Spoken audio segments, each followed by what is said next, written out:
Hey guys, it's Tony from Lions Talk. I want to talk about the preseason game against the Bills last night. Unfortunately, the biggest news from last night were the two injuries to Ragnow and Jarrad Davis. The good thing is it looks like Ragnow's injury was just a minor ankle sprain, so hopefully he'll be ready for week one. Unfortunately, the Jarrad Davis injury is looking a little bit worse. We still don't know what exactly is going on with it, but that could be a problem. I don't think Jarrad Davis was the best player. I think he's kind of approaching bust status, but with already a weak linebacker core, losing him could be a big deal. I think it'd be more important to have Ragnow back anyways, but it still could be a pretty big deal losing Jarrad Davis. The only good thing is I think Jalen Reagor over the last two preseason games has looked really good. Like, I've been impressed with everything in coverage. He had that interception this last preseason game against the Bills. It was called back for a penalty, but he still had that interception. He's looked good basically everywhere, in my opinion. He's looked good in coverage. He's looked good in run defense. I've also been impressed with Tavai. I hate to say it because I hated the draft pick. I was like, okay, slow linebacker, unathletic. Like, I was not happy with it all. But in the game last night, he was shedding blocks, and he was always getting to the ball. Like, he was always there to make a play. But one thing that I noticed that he wasn't doing, like Jarrad Davis kind of does, is he wasn't necessarily over pursuing. So it seemed like every time he was there to the ball to make a play or to be there with the play. So I was impressed with his play, and I've been impressed with Jalen Reagor. So hopefully that kind of the progress that we're seeing from them hopefully helps with the Davis injury in case he's out for any period of time. But we'll see. Let's see who else that we were. What else I saw? I was impressed with Hawkinson. He had, I think, like 3 out of 4 catches for 52 yards, and the one catch that he dropped, or the one pass that he dropped, it was a weird It was a weird pass from Stafford. I really wouldn't read into it too much. So I think that he looks really good. If he could give some production in the passing game, that's going to be really important to have another weapon for Stafford. Again, another pick that I really wasn't excited about, but I hope he proves me wrong. Other things too, just with the offense, is like they didn't light it up, but it was a lot of small mistakes. It was mistakes that hurt us, but I think are easily correctable, like some drops, a few bad passes. But honestly, overall, I was happy with the offense. It looked like Stafford had plenty of time to throw. Everyone looked fairly comfortable, and most of the mistakes were small mistakes that I think that can be corrected. Let's see what else. Yes, the O-line I think looked good. The injury to Ragnow could be a problem, but it looks like it's a minor injury. Another player that I've been keeping a close eye on was Amani. I'm not going to try to pronounce his last name. He did have a good pass breakup in the second quarter, but then he did allow a catch that I think either went for a touchdown or it was a lot of yardage.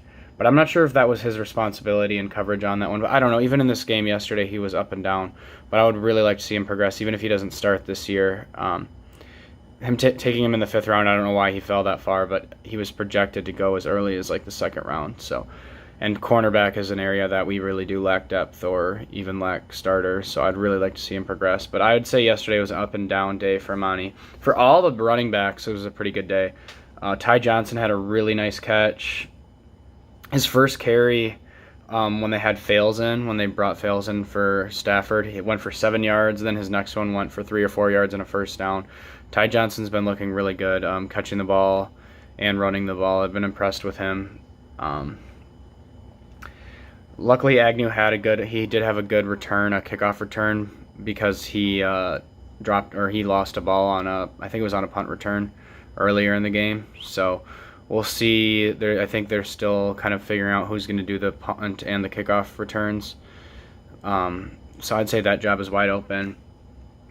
I'm really worried about the backup quarterback situation.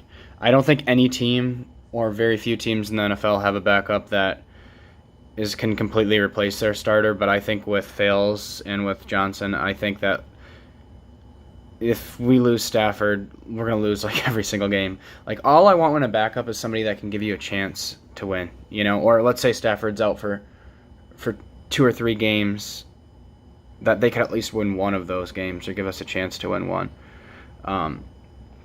Prater's still a badass. He had a 61-yard attempt that he made, and that's really important. Like, 61 yards is far, and I think that's really key to show that he's still a badass.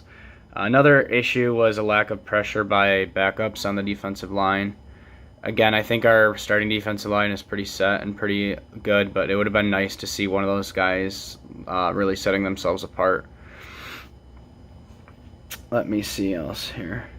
Will Harris, the safety that was a draft pick this year, in the fourth quarter, he had a good hit on where he knocked the ball incomplete on a receiver. So again, I like to see, look at these rookies really to see how they're going to do, especially in the secondary where I feel like we have some issues. So it's good to see Will Harris do that, and same, I've been really keeping an eye on Amani.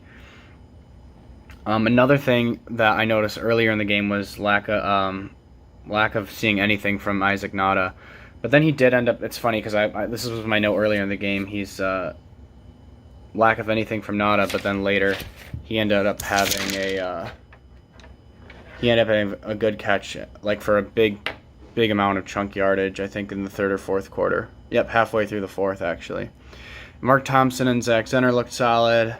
And Mark Thompson looks like he might be the one on the roster bubble. I really would rather them keep Zenner because he's a known quantity. He's good on special teams. He can catch. He can run. He's not going to light anything up, but I think as a backup, he can do a little bit of everything, and that's important. And then I would say the other big issue that I noticed was the fact that who's separating for the fourth and possibly fifth receiver spots. I mean, I don't know. I don't know. No one really looked that great. No one really separated themselves. So that would be one thing I'm really watching out for, is that fourth and fifth receiver spot. Like I said, I think the offense looked okay. I think the starting defense looked pretty good. There's some little issues that were happening, but again, I think those were all easily correctable, and with time would get better.